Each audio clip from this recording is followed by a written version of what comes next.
সম্মানিত দিনী ভাই ও বোন, শুক্রবার দিনে অথবা রাতে একটি তাসবিহের আমল যদি করতে পারেন, সাথে সাথে 5টি পুরস্কার পাবেন। সুবহানাল্লাহ। 1 নম্বর পুরস্কার হলো আল্লাহ তাআলা আপনার জীবনের সমস্ত গুনাহ খাতা ক্ষমা করে দিবেন।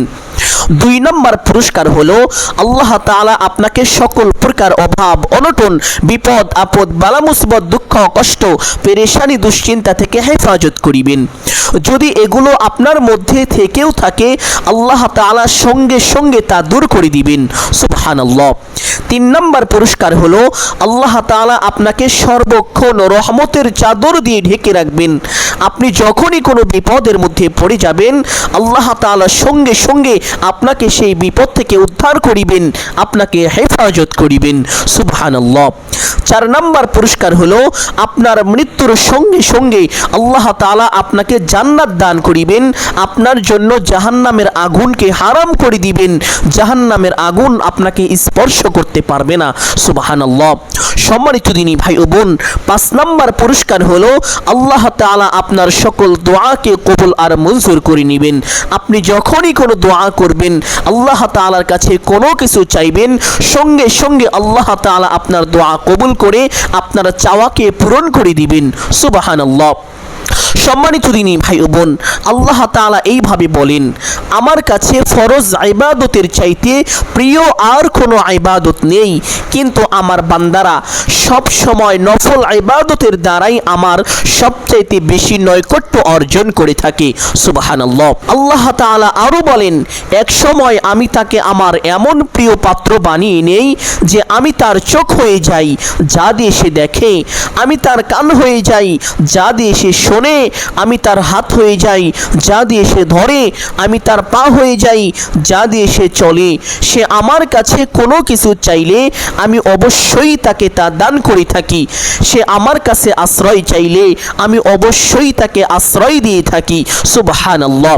আল্লাহ তাআলা এইভাবে ডেকে ডেকে বলেন। সম্মানিত দিনী ভাই বোন, এই জন্য আপনাদেরকে বলবো, শুক্রবার দিনে অথবা রাতে যখনই সময় পাবেন এই তাসবিহের আমলটি করবেন, কারণ এই তাসবিহ আল্লাহ তাআলার কাছে সবচাইতে পছন্দনীয় তাসবিহ, সবচাইতে শ্রেষ্ঠ, সবচাইতে উত্তম তাসবিহ। সুবহানাল্লাহ। আল্লাহ নবী হযরত মুসা পয়গম্বর আলাইহিস সালাম আল্লাহ তাআলাকে বললেন, হে আল্লাহ, আপনি আমাকে এমন একটি দোয়া শিখিয়ে দিন যেই দোয়ার মাধ্যমে আমি আপনার জিকির করিতে পারবো, আমি আপনাকে স্মরণ করিতে পারবো। আল্লাহ তাআলা তখন হযরত মুসা পয়গম্বর আলাইহিস সালামকে এই তাসবিহটা শিক্ষা দিয়েছিলেন। সুবহানাল্লাহ।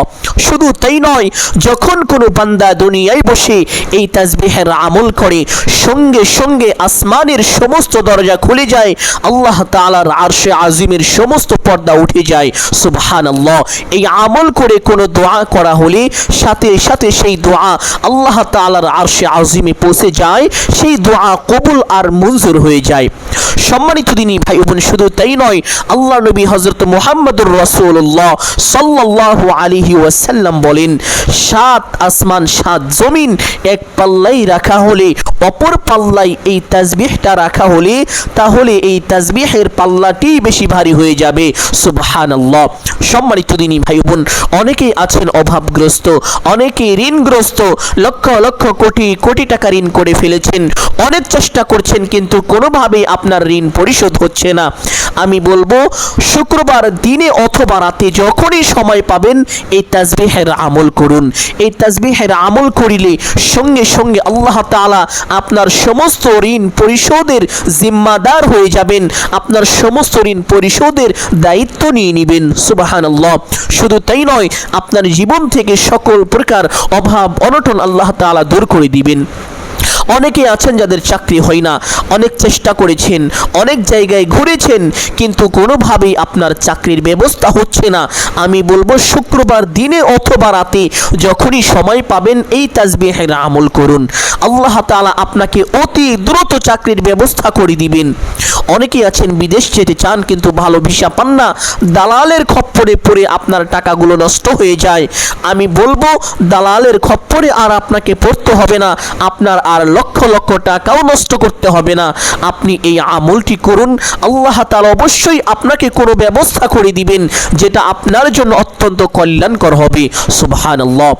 অনেকেই আছেন যাদের সন্তানাদি হয় না, অনেক আমল করেছেন, অনেক দোয়া করেছেন, অনেক ডাক্তার দেখিয়েছেন, অনেক কবিরাজ দেখিয়েছেন, বিভিন্ন রকমের চিকিৎসা নিয়েছেন। আমি বলবো এই আমলটি একবার করুন, আল্লাহ তাআলা অবশ্যই আপনাকে সন্তান দান করিবেন। শুধু সন্তান দান করিবেন না, বরং নেককার সলিহিন সন্তান দান করিবেন, যেই সন্তান আপনার জন্য দুনিয়া ও আখিরাতে আলোকময় হবে, কল্যাণকর হবে। সুবহানাল্লাহ। সম্মানিত দিনী ভাই ও বোন, অনেকেই অনেক রকম সমস্যায় জর্জরিত হয়ে আছেন, অনেকেই অসুস্থতার মধ্যে আছেন, কঠিন রোগে আক্রান্ত হয়ে আছেন, বিভিন্ন রকমের চিকিৎসা নিয়েছেন। আপনার এই দুনিয়ার চিকিৎসা শেষ হয়ে গিয়েছে, কিন্তু আপনার রোগ কোনোভাবেই ভালো হচ্ছে না। আমি বলবো শুক্রবার দিনে অথবা রাতে যখনই সময় পাবেন এই তাসবিহের আমল করেন, আল্লাহ তাআলা আপনার রোগকে দূর করে দিবেন। সুবহানাল্লাহ। যদি রোগ দূর হয়ে যায় তাহলে আল্লাহ তাআলা আপনার জীবনের সমস্ত গুনাহ ক্ষমা করে দিবেন। আর যদি রোগ দূর না হয়, এই রোগ অবস্থায় আপনার মৃত্যু হয়ে যায়, তাহলে আল্লাহ তাআলা আপনার আমল নামায় 40 জন শহীদের সওয়াব দান করিবেন। সুবহানাল্লাহ। কত বড় কথা।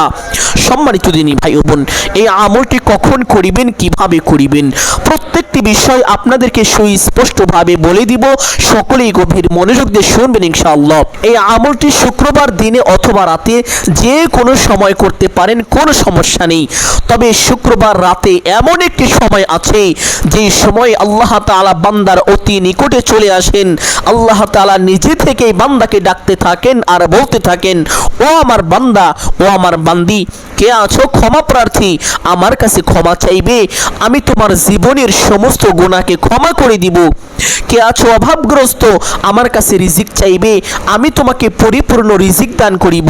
কে আছো ঋণগ্রস্ত, আমার কাছে সাহায্য চাইবে, আমি তোমার সমস্ত ঋণকে পরিশোধ করে দিব।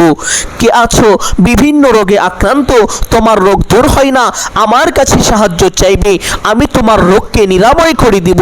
কে আছো সন্তানাদি হয় না, আমার কাছে সন্তান চাইবে, আমি তোমাকে নেককার সলিহিন সন্তান দান করিব। সুবহানাল্লাহ।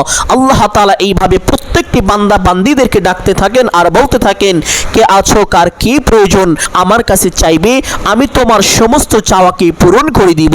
সুবহানাল্লাহ। সম্মানিত দিনী ভাই ও বোন, আর সে সময়টি হলো শুক্রবার রাতের শেষ তৃতীয় অংশে। এই সময় ঘুম থেকে উঠে তাহাজ্জুদ নামাজ পড়ে এই আমলটি যদি করতে পারেন, আপনার কপাল খুলে যাবে, ভাগ্য পরিবর্তন হয়ে যাবে, আপনি যা চাইবেন আল্লাহ তাআলা আপনাকে তাই দান করিবেন। সুবহানাল্লাহ। সম্মানিত দিনী ভাই বোন, প্রথমে আপনি এই সময় ঘুম থেকে জাগ্রত হবেন, হওয়ার পরে উত্তম রূপে ওযু করিবেন। ওযুর পূর্বে ছোট্ট দুইটি বিষয় অবশ্যই লক্ষ্য করিবেন। এক নম্বর বিষয় হলো ওযুর পূর্বে ওযুর নিয়ত করা। ওযুর পূর্বে ওযুর নিয়ত না করিলে ওযু পরিপূর্ণ হয় না, ওযু সহি হয় না। অনেকেই জানেন না ওযুর নিয়ত কিভাবে করতে হয়। ওযুর নিয়ত এইভাবে করিবেন, আপনি আপনার মনে মনে সংকল্পনা করিবেন, ধারণা করিবেন যে এখন আমি আল্লাহ তাআলার সন্তুষ্টির জন্য ওযু করছি, তাহলেই আপনার ওযুর নিয়ত হয়ে যাবে। অতঃপর বিসমিল্লাহির রহমানির রহিম পাঠ করে ওযু আরম্ভ করিবেন। ওযুর প্রত্যেকটি অঙ্গ প্রত্যঙ্গ খুব মনোযোগ সহকারে ধৌত করিবেন এবং ওযুর সময় অনর্থক কথাবার্তা থেকে বিরত থাকবেন। চুপচাপ ওযু শেষ করে আপনার ডান হাতের শাহাদাত আঙ্গুলটি আসমানের দিকে সোজা করে দিয়ে একটি ছোট্ট কালিমা একবার যদি পাঠ করেন, আল্লাহ নবী সাল্লাল্লাহু আলাইহি ওয়াসাল্লাম বলেছেন, আল্লাহ তাআলা আপনার জন্য জান্নাতের 8টি দরজা খুলে দিবেন। সুবহানাল্লাহ। আল্লাহ তাআলা 8 শ্রেণীর মানুষের জন্য জান্নাতে 8টি গেট নির্মাণ করেছেন। এক এক শ্রেণীর মানুষ এক একটি গেট দিয়েই প্রবেশ করতে পারবে, তারা আর অন্য কোনো গেট দিয়ে প্রবেশ করার ক্ষমতা রাখবে না। কিন্তু আল্লাহ তাআলা এমন এক শ্রেণীর মানুষ রেখেছেন যাদের জন্য 8টি গেটই খুলে দিবেন। তারা চাইলে যে কোনো গেট দিয়ে জান্নাতের ভিতরে সসম্মানে বিনা হিসাবে প্রবেশ করতে পারবে। সুবহানাল্লাহ। আর তারাই হলো যারা ওযুর পরে এই ছোট্ট কালিমাটি একবার এইভাবে পাঠ করে, আশহাদু আল্লা ইলাহা ইল্লাল্লাহু ওয়াহদাহু লা শারীকা লাহ ওয়া আশহাদু আন্না মুহাম্মাদান আবদুহু ওয়া রাসূলুহু। সম্মানিত দিনী ভাই ও বোন, এই ছোট্ট কালিমাটির নাম হলো কালিমায়ে শাহাদাত। আপনি যদি চান আপনার জান্নাতে যাওয়ার পথ অতি সহজ হোক, সুগম হোক, তাহলে অবশ্যই প্রত্যেক ওযুর পরে এই ছোট্ট কালিমাটি একবার এইভাবে পাঠ করিবেন ইনশাআল্লাহ। কালিমাটি পাঠ করা শেষ করে একটি পবিত্র স্থানে চলে যাবেন, গিয়ে কিবলামুখী হয়ে দাঁড়িয়ে তাহাজ্জুদের নামাজ পড়িবেন। অনেকেই জানেন না এই নামাজ কয় রাকাত করে করে পড়তে হয়, সর্বমোট কত রাকাত পড়তে হয়। সম্মানিত দিনী ভাই ও বোন, আল্লাহ নবী সাল্লাল্লাহু আলাইহি ওয়াসাল্লাম তাহাজ্জুদের নামাজ 2 রাকাত করে করে পড়েছেন। এই জন্য আপনারা অবশ্যই 2 রাকাত করে করেই পড়ার চেষ্টা করিবেন। তবে আপনি চাইলে 4 রাকাত করেও পড়তে পারেন, কোনো সমস্যা নেই। আল্লাহ নবী সাল্লাল্লাহু আলাইহি ওয়াসাল্লাম এই নামাজ কখনো 8 রাকাত আবার কখনো 12 রাকাত পর্যন্ত পড়েছেন। এই জন্য আপনি চেষ্টা করিবেন 8 অথবা 12 রাকাত পড়ার জন্য। এর মধ্যেই আপনার জন্য কল্যাণ রয়েছে। তবে আপনি চাইলে এর থেকে কম বা বেশিও পড়তে পারেন, কোনো সমস্যা নেই। সম্মানিত দিনী ভাই ও বোন, তাহাজ্জুদ নামাজ পড়ার পরে সেই স্থানে বসবেন, বসে এই আমলটি করবেন। আপনি প্রথমে একটি দুরূদ পাঠ করিবেন এইভাবে, আল্লাহুম্মা সাল্লি আলা মুহাম্মাদিন আবদিকা ওয়া রাসূলিকা ওয়া আলাল মুমিনিনা ওয়াল মুমিনাতি ওয়াল মুসলিমিনা ওয়াল মুসলিমাতি। কিতাবের মধ্যে এসেছে এই দুরূদ হলো ধন সম্পদ লাভের দুরূদ। এই দুরূদ বেশি বেশি পাঠ করিলে ধন সম্পদ বৃদ্ধি হয়, এবং নিয়মিত কেউ যদি এই দুরূদ পাঠ করে আল্লাহ তাআলা তাকে গুপ্ত ধন দান করিবেন, যেই ধন কোনোদিন শেষ হবে না। সুবহানাল্লাহ।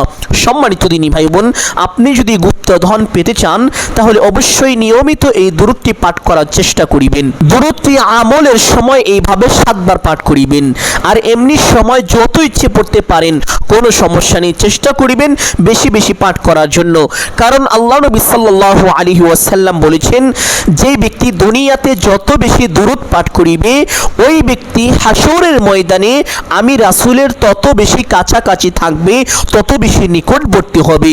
সুবহানাল্লাহ। শুধু তাই নয়, যারা বেশি বেশি দুরূদ পাঠ করিবে আল্লাহ নবী সাল্লাল্লাহু আলাইহি ওয়াসাল্লাম তাদের জন্য আল্লাহ তাআলার কাছে সুপারিশ করিবেন। সুবহানাল্লাহ। এছাড়াও দুরূদ পাঠের অনেক ফজিলত রয়েছে। উঠতে বসতে চলতে ফিরতে যখনই সময় পাবেন বেশি বেশি চেষ্টা করিবেন এই দুরূদটি পাঠ করার জন্য। আল্লাহুম্মা সাল্লি আলা মুহাম্মাদিন আবদিকা ওয়া রাসূলিকা ওয়া আলাল মুমিনিনা ওয়াল মুমিনাত ওয়াল মুসলিমিনা ওয়াল মুসলিমাত। এই দুরূদ পাঠ করলে কি হবে? এই দুরূদ পাঠ করলে 2টি লাভ, দুনিয়াও পেয়ে যাবেন আবার আখিরাতও পেয়ে যাবেন। সুবহানাল্লাহ। তাহলে আমলের সময় দুরূদটি 7 বার পাঠ করার পরে একটি ছোট্ট ইস্তেগফার পাঠ করিবেন। যেই ইস্তেগফার একবার পাঠ করিলে আল্লাহ তাআলা বান্দার জীবনের সমস্ত গুনাহকে ক্ষমা করে দেন। সুবহানাল্লাহ। আল্লাহ নবী সাল্লাল্লাহু আলাইহি ওয়াসাল্লাম বলেছেন, যেই ব্যক্তি বেশি বেশি ইস্তেগফার করে আল্লাহ তাআলা তার সকল সংকটকে দূর করে দেন, তার অভাবকে দূর করে দেন, তার গুনাহকে মোচন করে দেন।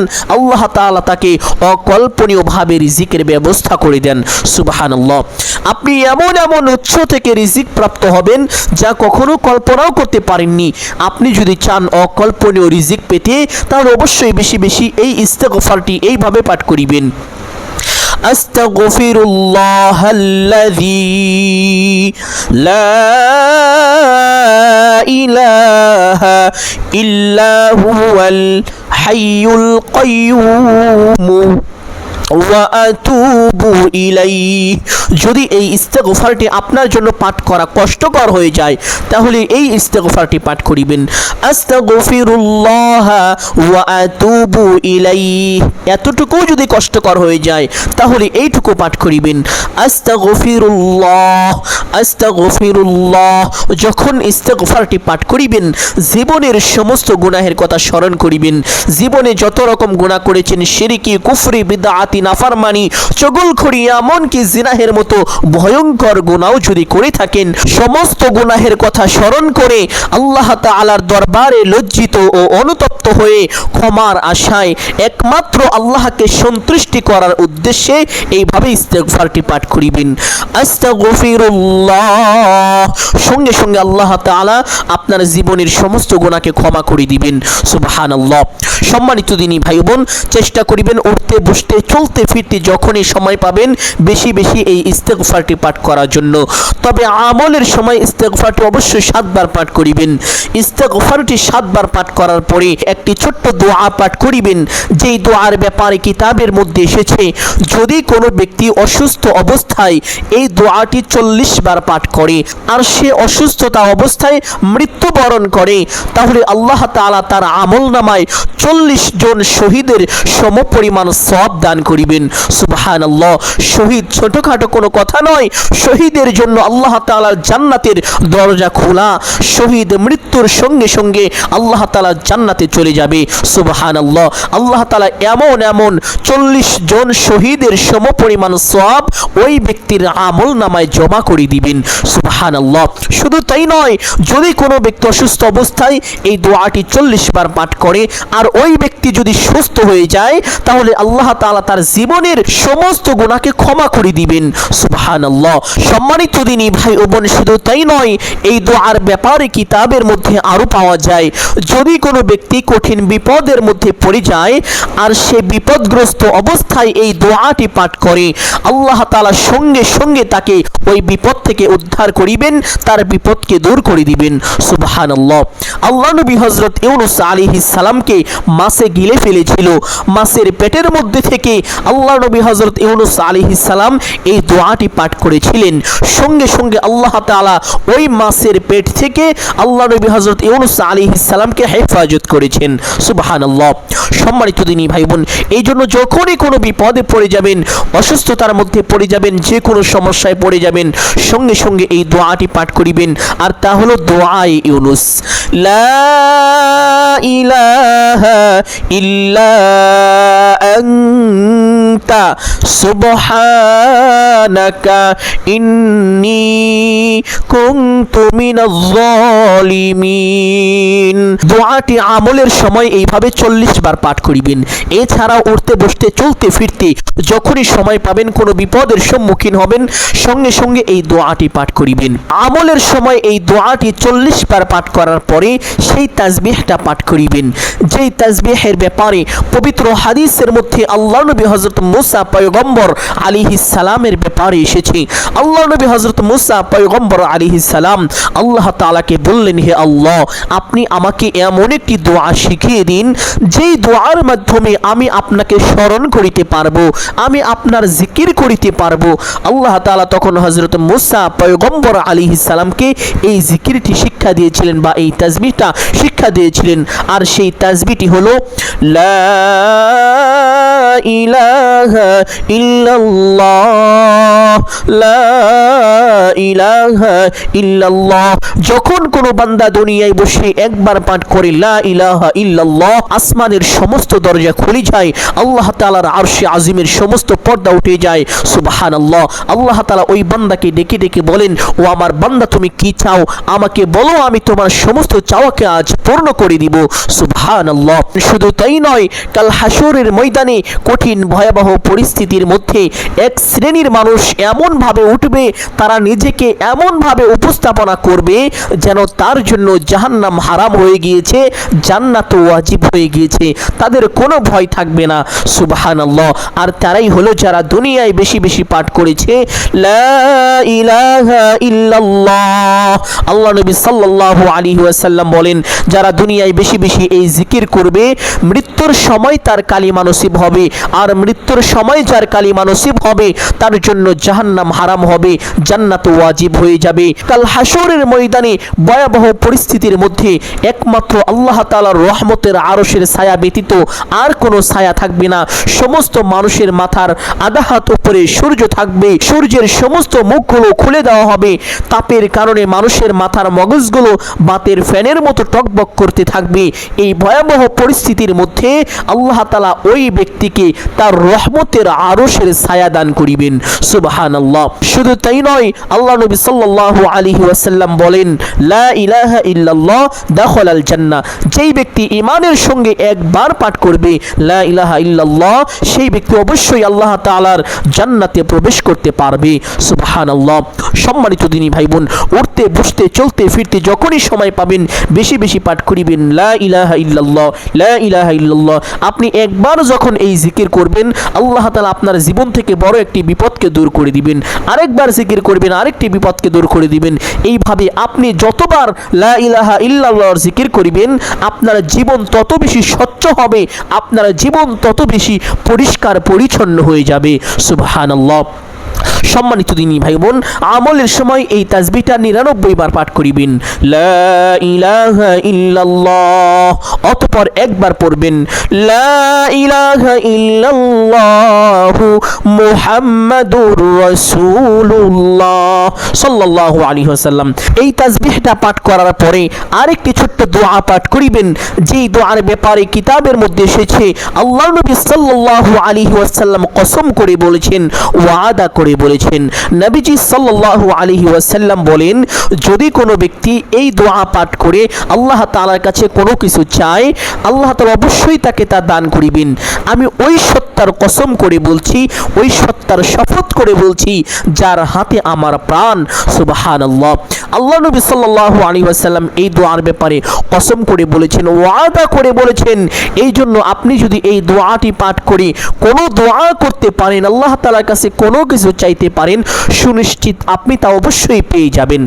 দোয়াটি হলো, আল্লাহুম্মা ইন্নী আসআলুকা বিআন্নী আশহাদু আন্নাকা আনতাল্লাহু লা ইলাহা ইল্লা আনতা أحد الصمد الذي لم يلد ولم يولد ولم يكن له কুফুয়ান আহাদ।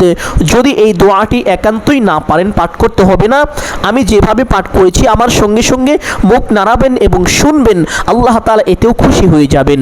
সুবহানাল্লাহ। যদি দোয়াটি পারেন তাহলে অবশ্যই 7 বার পাঠ করিবেন। দোয়াটি 7 বার পাঠ করার পরে সেই ছোট্ট দরুদটি পাঠ করিবেন, আল্লাহুম্মা সাল্লি আলা মুহাম্মাদিন আবদিকা ওয়া রাসূলিকা ওয়া আলাল মুমিনিনা ওয়াল মুমিনাত ওয়াল মুসলিমিনা ওয়াল মুসলিমাত। দরুদ পাঠ করার পরে দোয়া মুনাজাত করিবেন এইভাবে, আলহামদুলিল্লাহি রাব্বিল আলামিন ওয়াস সালাতু ওয়াস সালামু আলা সাইয়্যিদিল আমবিয়াই ওয়াল মুরসালিন। অতঃপর আপনার যাহা কিছু প্রয়োজন সমস্ত কিছু আল্লাহ তাআলার কাছে চাইবেন। চাওয়া শেষ করে একবার বলবেন, হে আল্লাহ, আপনার হাবিবের উসিলা করে আমার দোয়া মুনাজাত কবুল আর মঞ্জুর করে নিন। অতঃপর 3 বার বলবেন, আমিন আমিন আমিন বিরহমাতিকা ইয়া আরহামার রাহিমিন। দোয়া মুনাজাত শেষ করে সঙ্গে সঙ্গে একবার পড়বেন সাল্লাল্লাহু আলাইহি ওয়াসাল্লাম। সাথে সাথে আপনার দোয়া আল্লাহ তাআলার আরশে আযমে পৌঁছে যাবে, দোয়া কবুল আর মঞ্জুর হয়ে যাবে। সুবহানাল্লাহ। সম্মানিত দিনী ভাই বোন, আমি আশা করছি আজকের এই আমলটি আপনাদের জন্য অত্যন্ত গুরুত্বপূর্ণ এবং উপকারী ছিল। অতএব সকলকে বলবো সাদগায়ে জারিয়ার উদ্দেশ্যে কমপক্ষে একটি হলেও শেয়ার করে দিবেন। যদি আলোচনাটি ভালো লাগে একটি লাইক করবেন, কমেন্টে আমিন বলে দোয়ায় শরীক থাকবেন। যারা এই চ্যানেলে নতুন দর্শক রয়েছেন চেষ্টা করিবেন চ্যানেলটি সাবস্ক্রাইব করে রাখার জন্য।